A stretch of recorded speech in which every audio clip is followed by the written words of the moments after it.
Pokémon, a Japanese media franchise that includes video games, animated series, movies, a trading card game, and more. Pokémon can be anything, from magnet-based Pokémon, ghost-based Pokémon, and of course all the ones based off animals. I myself am a huge nerd for Pokémon, collecting cards, playing the games, and sometimes crying during the movies. I've always wanted to see one Pokémon, however, an Orca-based one. If you know me, you know I'm obsessed with orcas or marine animals in general. I've seen some other creators try and create some Orca-based Pokemon, but I feel as if they just don't feel right. Today, I'll be testing my OC creating skills and trying to make an Orca-based Pokemon. I knew with this challenge I wanted to do 3 things: create a 2-stage evolution chain, have this Pokemon end with 2 types, and just have fun with this. Whenever I put myself up to these sort of things, I usually burn myself out trying to do the best I can, when in reality, I only started to release my stress.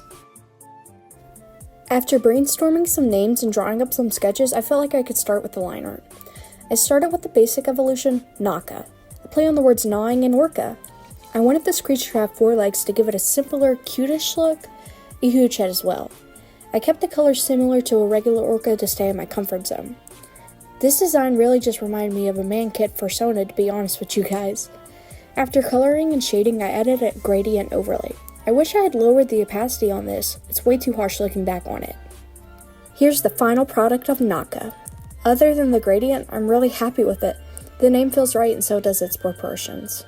For Naka's first stage evolution, I wanted to take away the legs and give its original features back, fins and such, add scars into the details to show off the fighting type, added spines onto this fake mon for a special move I made up.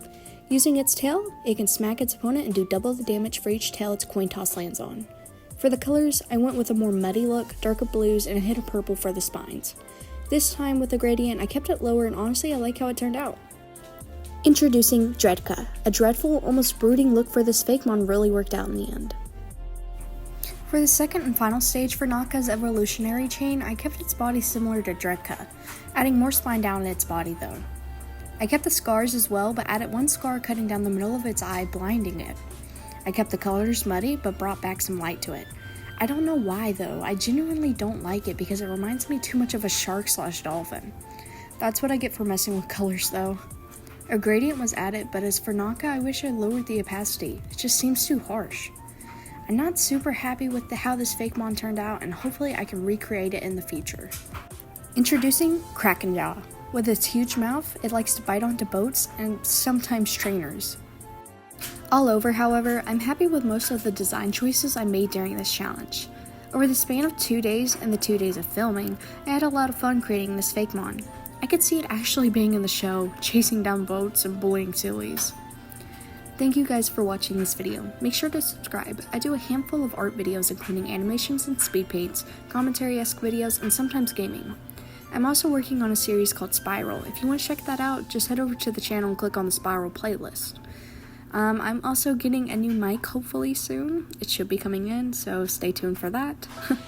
This has been goblinthingzyt. Bye guys.